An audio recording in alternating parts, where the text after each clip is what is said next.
पुण्यामध्ये जे पत्रकार परिषद घेतलेली आहे पत्रकार भवनामध्ये, त्याचा हेतू आज आहे की पुण्यामध्ये 165 जागा आहेत त्या सर्व स्वबळावरती लढवणे.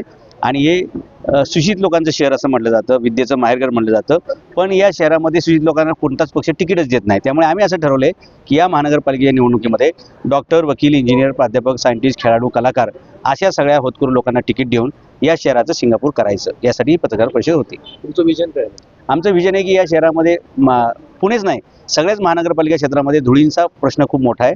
आणि त्या PM 2.5 हा जो केसापेक्षा 10 पट बारीक असलेले धुळीचे कण आहेत, त्याच्यामुळे माणसांचं आयुष्य 20 वर्षांनी कमी होतं आहे. कोणत्याही जातीच्या, धर्माच्या, भाषेच्या, प्रांताच्या माणसाचं आरोग्य पहिलं महत्त्वाचं आहे. त्या आरोग्यावर आम्ही काम करू. पहिलं हे धुळीकण खाली आणण्यासाठी आम्ही प्रयत्न केले पाहिजेत. शून्यावरती ती धूळ आणली पाहिजे, हे आमचं पहिलं टार्गेट आहे. आणि ही शहरं जशी धूळमुक्त व्हायला पाहिजेत तसंच ती ट्रॅफिकमुक्त व्हायला पाहिजेत आणि टेररमुक्त व्हायला पाहिजेत, असं आमचं धोरण आहे. शहराच्या कार्यकारिणीचं काय लक्षात घ्या, एकंदरीत आता आमचा पहिला फोकस हा जास्तीत जास्त उमेदवार देणं आहे. आणि त्यासाठी आमचं गनिमी काव्याची स्ट्रॅटेजी तयार आहे. एकेका जागेवरती 20-20, 25-25 लोक इच्छुक आहेत. त्यामुळे मोठ्या पक्षांची दमछाक होणार आहे तिकीट देण्यात आणि लोकांना समजून घेण्यात. त्याच्यामुळे ते जे काही लोक आहेत ते सगळे, त्यातल्या बऱ्याचशा लोकांना आम्ही न्याय देऊ, त्यातल्या सुशिक्षित लोकांना आम्ही लगेच तिकीट देऊ. आणि शेवटच्या 2 दिवसामध्ये आमची यादी पण जाहीर होईल आणि आमचा 165चा आकडा तोही फुल होऊन जाईल. आम्ही सर्वच्या सर्व जागा लढवू, जेणेकरून जास्तीत जास्त लोकांना आम्हाला संधी देता येईल. शेवटच्या क्षणी तुम्ही एकंदरीत उमेदवार डिक्लेअर करणार? शेवटच्या क्षणी याच्यासाठी डिक्लेअर करायचे की राजकारणाची काही गणित असतात, काही गनिमी काव्य असतात. आणि काही ठिकाणी जो पहिला येईल तो विजयी होत असतो, काही ठिकाणी जो सगळ्यात शेवटी जाहीर करेल तो विजयी होत असतो. तर तिकीटच्या बाबतीमध्ये हा सगळ्यात मोठा स्ट्रॅटेजिक निर्णय असतो, धोरणात्मक निर्णय असतो. आणि त्यामुळे बहुतेक सगळेच पक्ष जशा महत्त्वाच्या जागा सर्वात शेवटी डिक्लेअर करतात, तसंच आमच्यासाठी एक जागा महत्त्वाची आहे. कारण आम्हाला मोठ्या प्रमाणावरती वेगवेगळ्या पक्षाच्या कार्यकर्त्यांकडून संपर्क चालू झालेला आहे. आणि त्याच्यातले उत्तमात उत्तम उमेदवार मिळण्यासाठी आम्हाला फिल्टर तर लावावं लागेल, थोडासा संयम ठेवावा लागेल. पुण्याची कोणती समस्या आहे?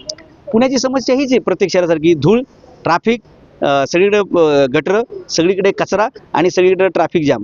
ह्या मूलभूतच प्रश्न या प्रस्तावित पक्षांना आतापर्यंत सोडवता आलेले नाहीत. त्यामुळे कोणत्या चेहऱ्यानं, कोणत्या मुद्द्यानं हे मतं मागायला जाणार आहेत ही खूप मोठी अडचणीची विषय आहे. आमचं विजन क्लिअर आहे. आमचा जाहीरनामासुद्धा आम्ही उमेदवार जाहीर झाल्याबरोबर प्रकाशित करू.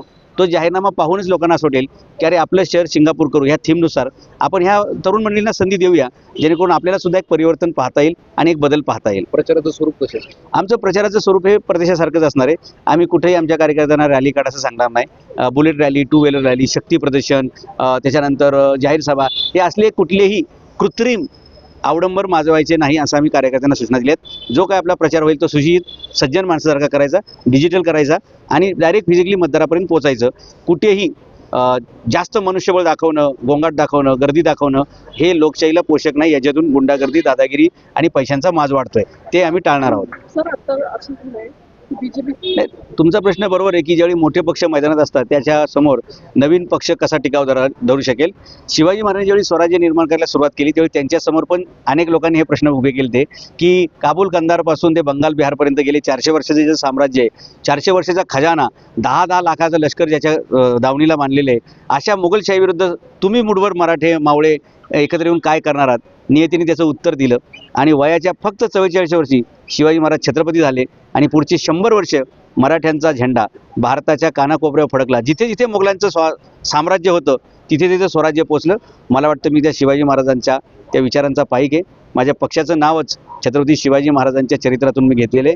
त्यामुळे आम्ही भल्या मोठमोठ्या पक्षांना गारद करून आमचे नवखे उमेदवार निवडून आणू, हेच आमचं कौशल्य ना. किती एक लक्षात घ्या, 165 जागा लढवल्यानंतर आमचे उमेदवार किती येतील हे सांगण्यासाठी तुम्हाला शेवटच्या दिवसापर्यंत वाट पाहावी लागेल. कारण इलेक्शनमध्ये प्रत्येक क्षणाक्षणाला जसं सुनामी, भूकंप याचं तुम्हाला अंदाज देता येतो सायंटिफिकली, तसं राजकारणामध्ये, निवडणुकीमध्ये असे अंदाज बांधणारा योग्य नसते. अंदाज बांधणारे स्वतः निवडणुकीत कसे पडले बिहारमध्ये हे तुम्ही बघू शकता. त्याला अनेक फॅक्टर असतील. त्याच्यामुळे उमेदवार किती निवडून येतील हे मतदाराच्या हातात आहे.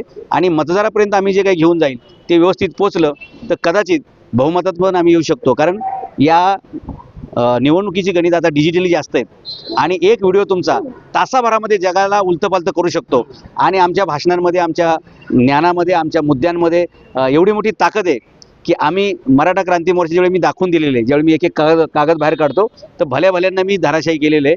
तसंच या निवडणुकांमध्ये जे काय आम्ही कागद बाहेर काढू, जे काय आम्ही शासनाचे नियम GR बाहेर काढू, त्यावेळी मोठ्या प्रस्थापित पक्षाच्या उमेदवारांना लोक अक्षरशः हुसकून लावतील की एवढं सगळं असताना तुम्ही आमच्या ताटात काहीच टाकलं नाही, का नाही टाकलं तुम्ही, याचा जाब विचारतील. म्हणजे मोठ्या पक्षाच्या उमेदवारांच्या मागे जो घोळका दिसतो ना, तो घोळका तुम्हाला दिसेल, पण यावेळी चप्पल हातात घेऊन दिसेल, तुम्हाला पळवून लावणारे दिसतील. कारण